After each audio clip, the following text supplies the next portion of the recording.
안녕하세요. 경기도 양평군 외딴섬에서 자식농사만 짓고 있는 사남매 엄마입니다.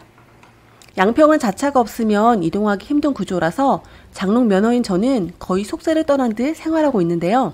그래도 가끔은 어른 사람들과 얘기하고 싶은 마음이 간절한 날이 있답니다. 그게 바로 오늘이네요. 여러분들은 행복에 대해 얼마큼 생각하고 사시나요? 여러분들은 행복하신가요? 행복은 정말 중요한 가치인데 가족이나 친구와 만나서 행복이라는 주제로 얘기할 일은 거의 없는 것 같습니다. 행복해서 웃는 게 아니라 웃으면 행복해진다. 아무 일 없이 잘 살고 있다면 행복한 거다 등 행복은 정의 내리기 어려운 개념인 것 같긴 해요. 그래서 오늘은 행복에 대한 저의 12년간의 경험을 나눠볼까 합니다. 현모양처가 꿈이었던 저는 뭘 모를 때는 결혼하고 아이 낳고 안정적인 가정을 꾸리는 게 행복이라는 생각을 했었는데 막상 행복할 거라 생각했던 그 지점에 와보니 전쟁통이 따로 없는 헬 육아가 기다리고 있었고 아이들이 주는 찰나의 기쁨에 이런 게 행복이지 라는 생각을 하면서도 찐 행복이 저 멀리 어딘가에서 기다리고 있지 않을까 파랑새를 쫓듯 행복을 갈구하던 날이 많았습니다. 잘하는 게 많으면 행복해질까 싶어서 취미생활에 몰두했던 시기도 있었고 누군가가 이런 게 행복이라고 콕 짚어서 말해주지 않을까 싶어 책을 뒤적거리던 시기도 있었습니다. 종교에 의지해볼 생각도 했었고요. 그런데 그러한 노력은 잠깐의 위로는 되어주었지만 행복으로 가는 정확하고 빠른 길을 알려주지는 않더군요. 왜 아무리 노력해도 행복에 대한 결핍과 불안이 사그라지지 않았던 걸까요? 그랬던 제가 37에 셋째를 낳았는데 셋째가 복덩이였는지 아팠던 몸이 안 아파지고 이전에는 경험해보지 못한 난이도 최하의 육아를 하게 되면서 행복이라는 감정을 전보다 자주 느끼게 되었습니다. 몸이 편해야 행복해진다는 진리를 몸소 체험해 본 것이죠. 그렇게 행복과 권태, 그 중간을 왔다 갔다 하며 살고 있었는데 제 나이가 40살이라는 사실이 어느 날 갑자기 무섭고 슬프게 다가왔습니다. 아이 낳고 키우다 보니 10년이라는 시간이 쏜살같이 흘러갔는데 앞으로의 10년 또 그 이후의 10년은 얼마나 빨리 흘러갈까. 지난 10년 동안 아이들을 키워내는 일, 집안을 돌보는 일을 한 번도 게을리한 적이 없었는데 그것만으로는 어쩐지 만족스럽지 못했습니다. 뭔가 새로운 변화가 필요했죠.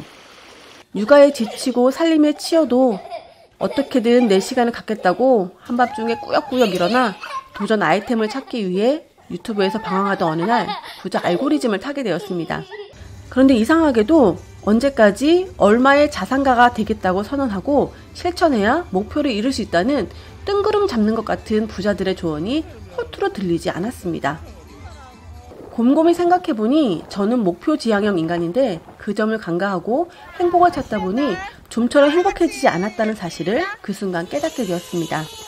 저는 아이들을 키우면서 아이들이 저희 목표나 증거가 되어서는 안 된다고 생각했고 제가 더 성장하길 원했지만 그래도 아직은 아이들이 먼저라는 생각에 뚜렷한 목표를 세우지 않고 있다가 출산이 계속되면서 성장의 기회를 놓아버렸던 것 같습니다. 한마디로 나 자신을 위한 목표가 없는 삶을 살고 있었던 것이죠. 그런데 부자들의 방식대로 목표를 세우고 선언하고 조금씩이나마 매일 실천하다 보니 기적처럼 생활에 활력이 생기고 감사함을 느끼는 날이 많아졌습니다. 그리고 그러한 감정들이 행복함으로 이어지는 것을 느낄 수 있었습니다. 제 목표는 2027년 7월 1일까지 200억 부자가 되는 것입니다. 지금 제 현실과는 괴리가 있는 목표이지만 목표가 주는 무서운 실행력을 믿어보려고 합니다. 믿져야 본전이니까 그냥 믿어보기로 했습니다. 그 전에는 내가 어떻게 저런 걸 해? 라는 방어적인 생각이 먼저 들었다면 지금은 저걸 어떻게 하면 해볼 수 있을까? 라는 생각을 하기 시작했다는 게 단기간 내에 가장 큰 변화인 것 같습니다. 저는 저희 아이들이 행복한 사람으로 크길 원했고 그래서 아이들에게 행복한 경험을 많이 주려고 애써왔습니다. 그 속에서 아이들이 행복하면 나도 행복한 거지 하며 착각을 하고 살았던 것 같습니다. 사는 게 바빠서 제 자신을 제대로 들여다보지 못한 채 이 정도면 괜찮다고 적당히 타협하며 살았던 것 같습니다. 그러면서도 자기가 좋아하는 일에 꽂혀있는 사람들을 보면 많이 부러웠습니다.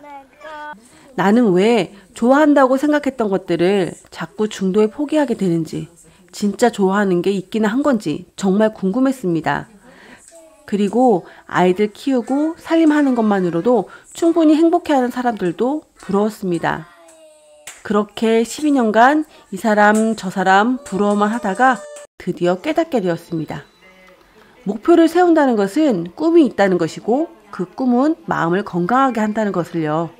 정확한 숫자로 목표를 세우니 목표의식이 희미해질 때마다 마음을 다잡기가 훨씬 수월하다는 것도 느끼게 되었습니다.